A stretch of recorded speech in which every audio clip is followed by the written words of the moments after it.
लाओ दिखाओ तुम्हारी माँ ने दूध पिलाया हो कि कहीं आला हजरत ने लिखा हो। आला हजरत ने जो लिखा है उनकी किताब पढ़ो और इस फेल की निस्बत बरेलवियों की तरफ मत करो। सुनो, पेश डाला इन बदअमलों ने रूहानियत का मामला, बुजुर्गों के मज़ारात के वक़ार को। मुहर्रमुल हराम शरीफ का महीना है, ताजिया बना करके बेहुरमती का मामला पेश करेंगे और ये तसव्वुर करेंगे कि इमाम साहब की रूह इसमें आती है, ये इमाम साहब का रौजा है। ले जाकर के समंदर में फेंक करके तजिया माल करेंगे और कहेंगे हम इमाम से बड़ी मोहब्बत करते हैं। नारा लगाते हुए न जाने किस किस्म का चलेंगे, धुआं धुक्कुर सुलगाएंगे और सवारी लेकर के चलेंगे। गुमराही फैलाने वाले बदअमलो, डरो खुदा के खौफ से।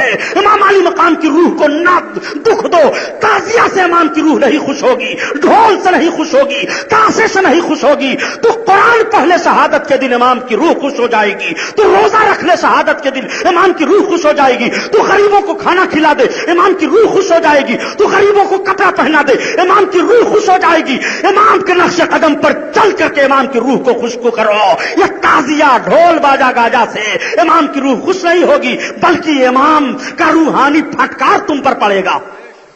यह जुमला जब बोल देता हूं तो बड़ी तकलीफ हो जाती है कि सुभानी साहब तो ताजिया दारी के खिलाफ बोलते हैं, तुम्हारे बाप का क्या जाता है। ताजिया रखना जब हराम है तो बोला क्या जाए। आला हजरत से सवाल किया गया कि ताजिया दारी क्या है, तो फरमाते हैं मुरव्वजा ताजिया दारी हराम है, हराम है, हराम। निस्बत दी जाती है बरेलवी लोग हैं, ये बिदाती लोग हैं। पेश डाला आबरू को। हजरत इमाम हसन हुसैन की तहरीक को समझो। हजरत इमाम हसन को, हजरत इमाम हुसैन को किस तरह अल्लाह के हबीब चाह रहे हैं। दोनों शहजादे हैं, नबी की बारगाह में मचलते हुए अपने खत को तख्ती को लेकर के पहुंच गए लिख करके। आज भी अपने बच्चों को लिखना पढ़ना सिखाओ।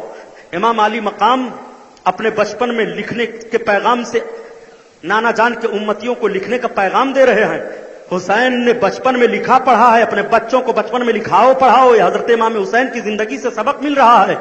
लेकिन बच्चों को सिर्फ टीवी दिखाओ, बच्चों को सिर्फ मेले में घुमाओ, बच्चों को सिर्फ बेहया बनाओ और जब बेहया बनने के बाद तुम्हारी गर्दन पर ये लात रख करके दबाते हैं और तुम्हारी जबान निकलती है, तब कहते हो मौलाना साहब से तावीज लिखवा करके लाओ, मेरा बेटा नाफरमान हो गया है। बेटे को फरमा बरदार बनाना चाहते हो तो नबी की बेटी फातिमा ने जिस तरह से अपना खून जिगर पिलाया था अपने शहजादों को, अपना दूध पिलाया था अपने शहजादों को, उस तरह से मां बन करके अपने बच्चे को दूध पिलाए। बच्चा वफादार होगा, बच्चा मुजाहिद बनेगा, बच्चा हलाल खोर बनेगा, बच्चा अपने माँ बाप के कदमों पर अपनी जिंदगी हरदम कुर्बान करने वाला बनेगा। इस तौर पर तुम्हें हजरत इमाम हसन हुसैन की जिंदगी से सबक लेना चाहिए।